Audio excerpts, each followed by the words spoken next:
আর জীবনের জন্য যদি এই হাদিসটা স্মরণ রাখতে পারেন, ইনশাআল্লাহুল আজিজ যতদিন আমি বেঁচে থাকি আমার সাথে দেখা হলে আপনি এটা অবশ্যই বলবেন যে হুজুর আমার সালাত চেঞ্জ হয়ে গেছে, আমার আগে সালাতে মন লাগতো না, আমি লড়াচড়া করতাম, এখন আর করি না, এখন আমার মন লাগে। যখনই আমার এই হাদিস মনে হয় আমি বুঝতে পারি আমি আমার রবের সামনে আছি, আমি আর এখন আর লড়াচড়া করি না, আমার সালাত সুন্দর হয়ে গেছে।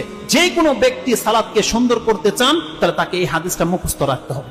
যে হাদিসটা ইমাম বুখারী রাহিমাহুল্লাহ তার দুইটি অধ্যায় এনেছেন, 8 নম্বর অধ্যায় এবং 10 নম্বর অধ্যায়, দুইটা অধ্যায়ে পাবেন। 8 নম্বর অধ্যায় সালাতের অধ্যায়, তাতে আপনি 405, 403, 4, 5, 6, 7, 8, 9, 10, 17 পর্যন্ত একটা হাদিসই পাবেন।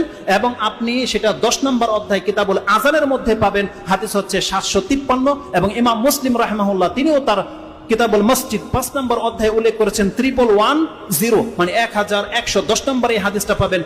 আনাস রাদিয়াল্লাহু তাআলা তিনি বলছেন, আন্না রাসূলুল্লাহ সাল্লাল্লাহু আলাইহি ওয়াসাল্লাম রাআ নুখামাতান ফিল কিবলাতি, রাসূলুল্লাহ সাল্লাল্লাহু আলাইহি ওয়াসাল্লাম একদিন কিবলার পাশে নাক ফোঁটা, কেউ হয়তো থুতু ফেলেছে বা নাকের ময়লা ফেলেছে, কিবলার দেয়ালের মধ্যে লেগে আছে, এটা রাসূল সাল্লাল্লাহু আলাইহি ওয়াসাল্লাম দেখতে পেয়েছে। ফাশাক্কা যালিকা আলাইহি হাত্তা রুইয়া ফি ওয়াজহিহি, রাসূলুল্লাহ সাল্লাল্লাহু আলাইহি ওয়াসাল্লাম এতটা বেশি কষ্ট পেয়েছেন যে তার চেহারায় পর্যন্ত সেই কষ্টের ছাপটা ফুটে উঠেছে। ফাকামা, রাসূলুল্লাহ টিকতে পারলেন না, দাঁড়িয়ে গেলেন।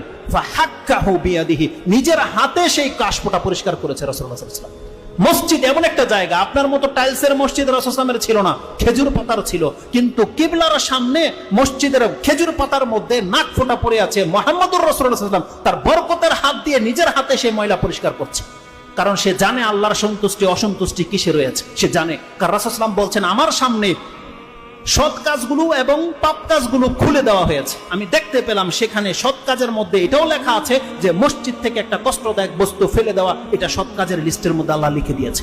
কে করেছে এত বড় পাপ? রাসূলুল্লাহ সাল্লাল্লাহু আলাইহি ওয়াসাল্লাম নিজের হাতে সেটাকে পরিষ্কার করে দিয়েছে। তারপরে যে মূলনীতিটা রাসূলুল্লাহ সাল্লাল্লাহু আলাইহি ওয়াসাল্লাম পেশ করেছে, ইন্না আহাদাকুম ইযা কানা ফিস সালাহ, এটা একটা ভাষা। ইন্না আহাদাকুম ইযা কামা ফিস সালাহ, এটা একটা ভাষা। রাসূলুল্লাহ সাল্লাল্লাহু আলাইহি ওয়াসাল্লাম বলেছেন, যখন কোনো ব্যক্তি তোমাদের মধ্যে নামাজে থাকে অথবা নামাজে দাঁড়ায় যায়, ইন্না আহাদাকুম ইযা কামা ফিস সালাহ ফাইন্নাহু ইউনাজি রাব্বাহ, সে তার রবের সাথে এখন মুনাজাতে লিপ্ত, সে তার রবের সাথে এখন মুনাজাতে লিপ্ত। যতক্ষণ পর্যন্ত সে সালাতে থাকে সে আল্লাহর সাথে কথা বলছে সরাসরি। আর আল্লাহ সুবহানাহু ওয়া তাআলা নবীদের সাথে কথা বলেছে ওহী মারফত। রাসূলুল্লাহ সাল্লাল্লাহু আলাইহি ওয়াসাল্লাম বলছেন, ইউনাজি রাব্বাহ, সে তার রবের সাথে ডাইরেক্ট কথা বলছে, চুপি চুপি কথা বলছে, যেটা আর কেউ জানে না, একমাত্র তার সে জানে, তার রব জানে। রাসূল সাল্লাল্লাহু আলাইহি ওয়াসাল্লাম বলেছেন, আও ইন্নাহু বাইনাহু ওয়া বাইনা কিবলাতিহি, রাসূলুল্লাহ সাল্লাল্লাহু আলাইহি ওয়াসাল্লাম বলছেন, কোন ব্যক্তি যখন আল্লাহু আকবার করে দাঁড়িয়ে যায়, তার আর তার কিবলার মাঝে আল্লাহ উপস্থিত থাকে। ইন্নাহু বাইনাহু ওয়া বাইনা কিবলাতিহি, আল্লাহ তার এবং তার কিবলার মাঝে উপস্থিত হয়ে যায়, আল্লাহ বলছেন। আর মুসলিমের যে বর্ণনা বা বুখারীর ওই হাদিসটাতে যেটা 753 তে রয়েছে, রাসূলুল্লাহ সাল্লাল্লাহু আলাইহি ওয়াসাল্লাম বলছেন, ইন্না আহাদাকুম ইযা কানা ফিস সালাহ ফাকিবালা ওয়াজহিহি ফাইন্নাল্লাহা কিবালা ওয়াজহিহি ফাইন্নাল্লাহা কিবালা ওয়াজহিহি, আল্লাহ সুবহানাহু ওয়া তাআলা তার চেহারার সামনে থাকে, এটা বুঝেন। মানে আপনি যখন আল্লাহু আকবার বলেছেন, সেটা হোক সুন্নত নামাজ, নফল নামাজ, ফরজ নামাজ, আপনি যেমনি বলবেন আল্লাহু আকবার, রাসূল বলছে আপনার চেহারাটা তখন সরাসরি আল্লাহর সামনে থাকে।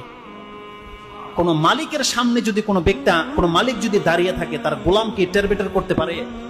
অথবা এটার পজিটিভ দিক নিয়ে নেন, আপনি যার ইবাদত করেন, আপনার যদি ফিল হয় যে আমার মালিক এখন আমাকে দেখছে, আমার সাথে তার সম্পর্ক রয়েছে, সুবহানাল্লাহ, আপনার অবস্থাটা কেমন হতে পারে? তাহলে এই হাদিসটা আমাদেরকে স্মরণ রাখতে হবে যতদিন পর্যন্ত আপনি বেঁচে থাকবেন এবং সালাত আদায় করবেন। আপনি জেনে নেন আপনার মর্যাদাটা এমন, আল্লাহ বলছেন, যে কেউ তোমাদের মধ্যে সালাতে দাঁড়ায় সে তার রবের একেবারে কাছাকাছি, বা তার রবের সাথে এখন সে ইউনাজি রাব্বা। দেখেন এখানে মোনাজাত শব্দটা রয়েছে। আমাদের সমাজে মোনাজাত করে সালাত ফিরানোর পরে, অথচ রাসূল সাল্লাল্লাহু আলাইহি ওয়াসাল্লাম বলছেন মোনাজাত হচ্ছে নামাজের ভিতরে। যতক্ষণ পর্যন্ত আপনি নামাজে থাকেন না কেন, রুকুতে সেজদাতে আপনি যত কিছু বলার আল্লাহর কাছে তখনই বলে দেন। ওই লোক দেখানো আবার হাত তুলে সবাইকে দোয়া করতে হবে না, হুজুরকে বলতে হবে না যে আমাকে দোয়া করেন, বরং আপনি যখন সালাতে দাঁড়িয়ে যান, আপনি আপনার রবকে বলেন আপনার কি প্রয়োজন রয়েছে। আমি কি ব্যক্ত করে বোঝাতে পারবো আপনার রবের কাছে যে আপনার কি প্রয়োজন? কিন্তু আপনার অন্তরে যেভাবে কথাটা বেরোবে, এটা একমাত্র আপনি পারবেন, আপনার বিকল্প কেউ পারবে না, কোন হুজুর পারবে না আপনার ভাষাটাকে আল্লাহর কাছে প্রকাশ করতে। আল্লাহ সুবহানাহু ওয়া তাআলা যেহেতু ভাষা নাজিল করেছে, এগুলো তো আল্লাহর বানানো নাকি মানুষের বানানো? প্রত্যেকটা ভাষা আল্লাহ সুবহানাহু ওয়া তাআলার সৃষ্টি। আর আল্লাহ প্রত্যেকটা ভাষা বোঝে, যাই আল্লাহ সুবহানাহু ওয়া তাআলা বলেছেন, বান্দা তুমি আমাকে ডাকো।